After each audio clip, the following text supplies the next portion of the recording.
So you will get a termination letter from your company like this. And here, the one which is highlighted, terminated without cause. This is the most important thing. It has to have terminated without cause for you to be taking first step towards the EI. And then it will have a termination date.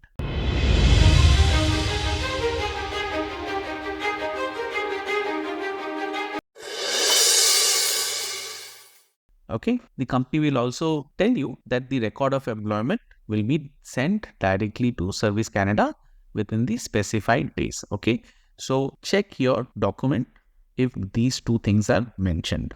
Once you check, then you come to this website. So the link is in the description. Here it talks about the eligibility criteria and when you can get the EI. Okay, so you can read this, very easy to understand, and you have to be without work or without pay for at least 7 consecutive days in last 52 weeks. That's what the condition here is. And you should have worked for number of insurable employment hours. Okay, and you can read other things. I'll come down. Situation where you may not be eligible. Again, this is given here. Okay, you see this. Go through at your own time. And for the insurable hour thing, right? Okay, so this is the insurable hour required to qualify EI benefit page, where the insurable hour is region specific based on the unemployment rate. And here you see without violation, minor violation, serious violation. So all these things are given, and how many hours you need to have depending on the employment rate, which gets updated on this website. Once we come up a little bit, you see here, look up EI economic region by postal code. So once you come here, you can enter the postal code and then do a search. As you enter the postal code, it will show you the detail, what the economic region is, and you can go and find more information. Okay. So this page gives you period for which they are showing this. Okay. So what is the unemployment rate? What is the number of insured hour? What is the minimum number of weeks payable for regular benefit? What is the maximum what gets paid? So you can see this, you can find more detail based on the region where you are once you enter detail. Coming back to this page, link will be in the description for ease. Come here and click employment. Okay. So once you do this, here there are multiple options, regular, benefits, and here by default, you will come to this page where you will be shown this section. Go to next. You qualify, again, read this at your own time. So come down. How much could you receive? Again, you could get up to 55% of your earning. There is a cap what you will get, and it also says maximum weeks for which you will get the benefit, and the taxes are deducted at EI payment. So if you're getting an amount, that will come post the tax come down. They have shown the calculation. I'll not go much into this. Okay. And just come down, click next. Now we are on the apply page. So here we will prepare to apply. Sign up for direct deposit. Direct deposit is you link your bank account to your EI. The direct deposit will come to your bank account automatically once you fill up the application, and then apply online. Provide supporting information, and you will get a benefit statement and access code by mail. Keep looking for your email, and you can also check your status of your application by coming to this. So we come down, prepare to apply. So for the prepare to apply, you will have to complete and submit your online application right away. The day you lose your job, you immediately initiate that, because you have only first 4 weeks to apply from the last working day. Otherwise, you may lose your benefit. So make sure you do that. And these are the documents what is required for you to initiate. Your social insurance number, your parents, one of the parents' last name, then you'll have to have a mailing and residential address, includes postal code, your bank account for direct deposit, and detail about all your employment in past 52 weeks since last claim which you have made. So once you click all of this, okay, this is for your record. You're ready to go to the next one, which is ready to apply. Okay, so once you come here, click apply, then there is a privacy notice statement. Okay, come down, start application. Here, start your application. We'll come to the direct deposit little later. So you're asked if you were already doing an application in last 72 hours and you'd like to retrieve. In most cases, you're just starting fresh. So you will select no. Then, so on this page, you have this option. So this is for an employee, which I'm showing. So benefit for employees get selected. If you're self-employed, you have to choose this case, continue. Then you answer this question. Read this question. Here I'm showing response as no. On this page, benefit type, regular benefit. You have lost your job through no fault of your own and you're available for and able to work but can't find a job. This is what get selected and then continue. Now come down here, continue. You have to enter the identity information. Here you have to enter detail and you just can't afford to make any mistake here. Make sure you're checking, recheck, cross-check, double-check. Make sure all entries what you're making is correct and up to date for your smooth process of application. Now, SIN number, just open your SIN letter, enter what is given, date of birth, you cannot go wrong here, year, month and date, and then last name as indicated on your SIN letter. Just open your SIN letter and enter the last name, first name, and if you have any other given name, this is not a mandatory field. You can leave it blank if you don't have. If you have, make an entry and last name at birth. In case name has changed, enter the last name at birth. If name has not changed, it will be the same last name what you are giving. And for some reason, if you don't have a last name, all you have to do is XXXX. That should solve the problem because you cannot leave this form blank. Okay. Same thing when it comes to the last name of your parent at their birth, you will have to enter parent last, not your. Okay. And in case they don't have, all you do is XXXX. So whatever you had filled in your SIN application, you will have to enter the same detail here. Okay. And then gender, you have to select the gender from this. Once all the entries are made, you click continue. One thing I forgot to mention is how to retrieve the partially completed application. Once you're filling the application at some point, if you have to exit and come back, make sure that you enter the detail in a similar fashion how you entered earlier. If it was all capital letter, make sure you enter in capital letter only again. Otherwise, you're not going to retrieve. So whatever format you are going to fill in here, do remember that. Keep it easy for you. Okay, so let's continue. So on this page, whatever you have entered, that will be shown to you. Make sure to check, recheck, cross-check, double-check. And once you know all the entries are correct, continue. Otherwise, go to previous section and make that correction.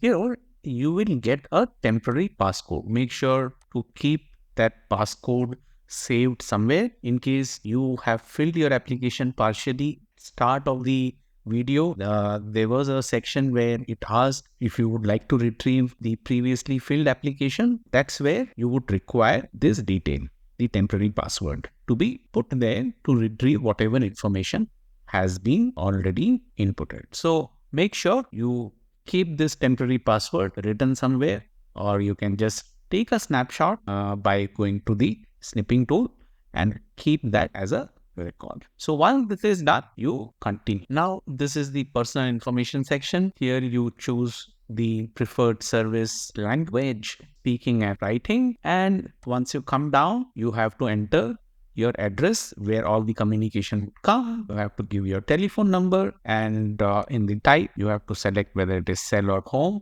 In case it is landline, you'll choose home. But nowadays, almost everyone has cell. To that, enter the detail. And this one is for someone who is having issues speaking or hearing. They have a different number. Here you will get to know. And then the mailing address, have to enter the postal code to retrieve the address. So once you fill all of this and click retrieve address based on the postal code, you will have some field which are non-editable. Automatically based on the postal code, the address will get populated. You will have to enter the street number, and if apartment or suite has to be written, that detail has to be written, and then you have to select option between if it is same mailing address for the residential address or it is different.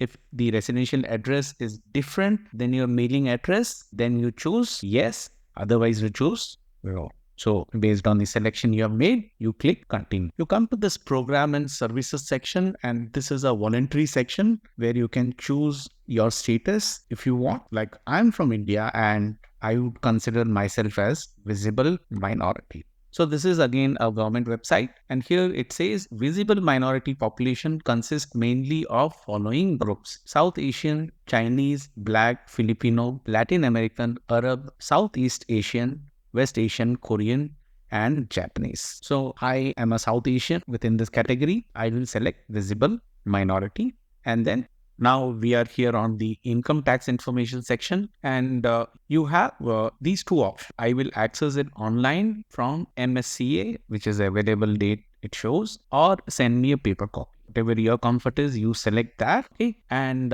when it comes to personal tax credit, you can choose your personal tax situation, whether it's just basic or basic and spouse. If you are declaring your spouse as an dependent on your income, if you have to change this at any point of time, you can call at the number which is given, that is 1-800-206-7218 for you to change your personal tax status. Choose whatever that option is, and then you continue. So this is the direct deposit section.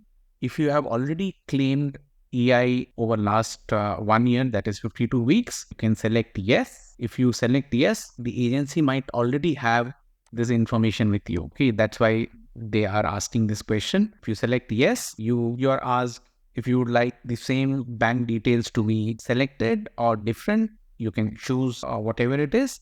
If you select no, then you are given these three options. I have my banking information with me. You can start with integrating the banking detail to this form, or you can come and later on also provide this information for near future, or you can select I cannot use direct deposit. Better to choose between these two. So let's select this, and for giving the banking detail, you can call at this number, get this done. Okay, so avoid any confusion, let's go with having bank account information with me. Continue. Here on the direct deposit banking information, you can go to your bank account and look at the void check, what is there given to you digitally, and then enter the check number, branch number, financial institution number, and account number. If you don't have a clarity, call up your bank and ask for the detail. You don't want to make any mistake, right?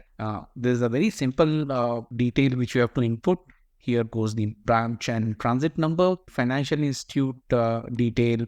You have a drop down based on your bank. You can go and choose whichever bank it is. And then once you come down, you enter the institution name, number, account number. Okay. And in case it is a joint account, then you have to provide name of other person. Better to give account which is not joint. That's for ease. But if you have, you make that entry. And once all these details are done, click continue.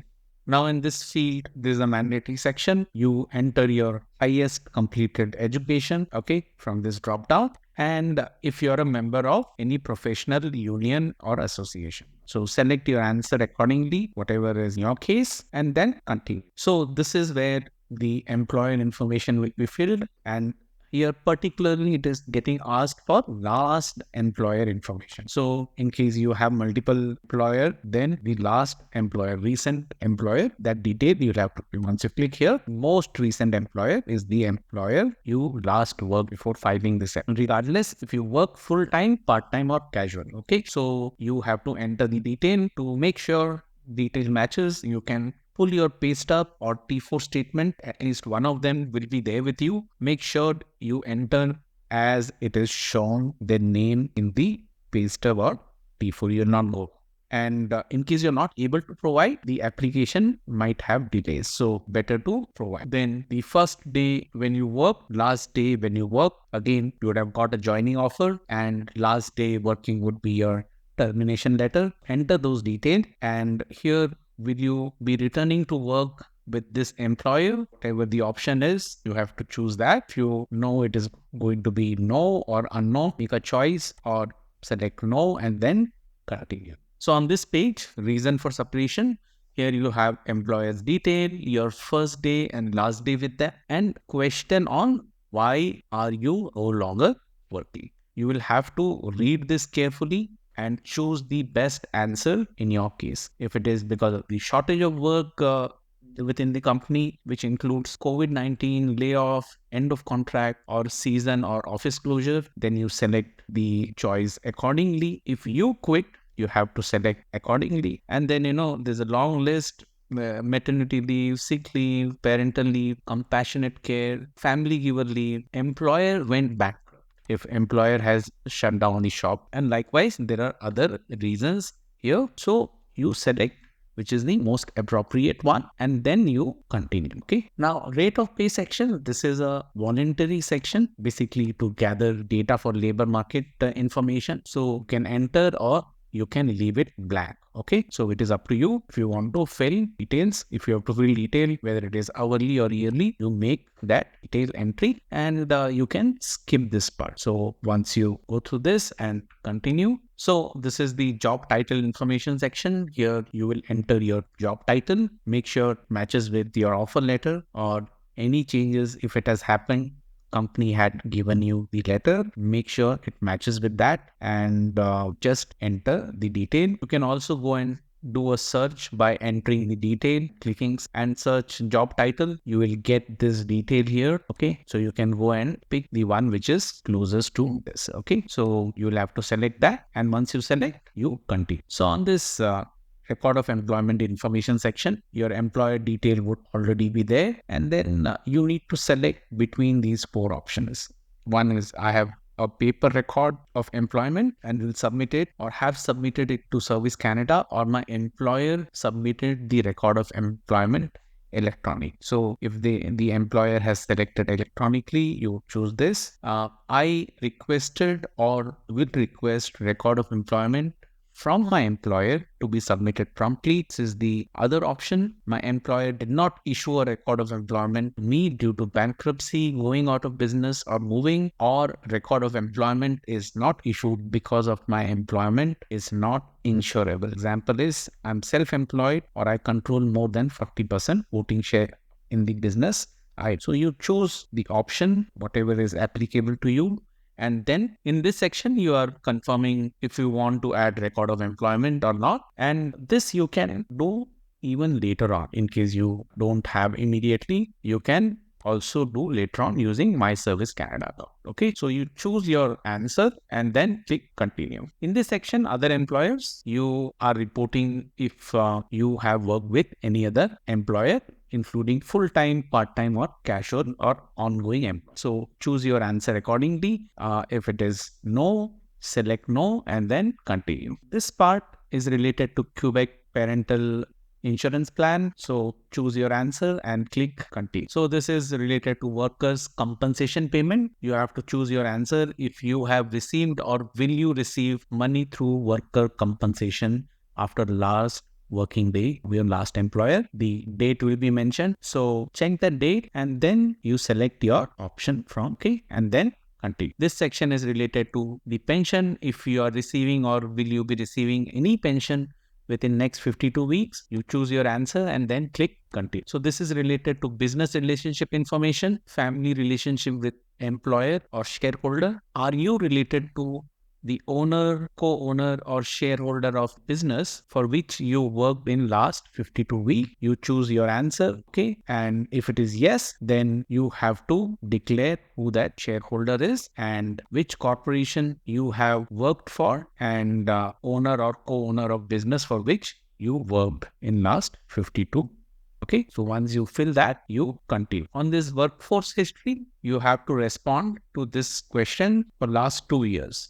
Unable to work for medical reason, in receipt of preventive withdrawal payment, were on training course or any other activity related to employment that you were referred to by designated authority, or in jail and you were not found guilty of any charges. So you select the options and then click continue. Are you self-employed other than fishing and farming? You have to choose your response here, yes or no. And once you select that, continue. Farming information, if you have any, you choose yes, if not, no, and then continue. Course or training, you choose your answer and then continue. On this third-party assistance, did someone assist you in completing this application? You choose your answer and then continue. If there is anything related to medical, you want to attach that, you select yes as an option or else no, and then continue. You read the right and responsibility and then you continue. So on this right and responsibilities, there are 6 pages. You click continue.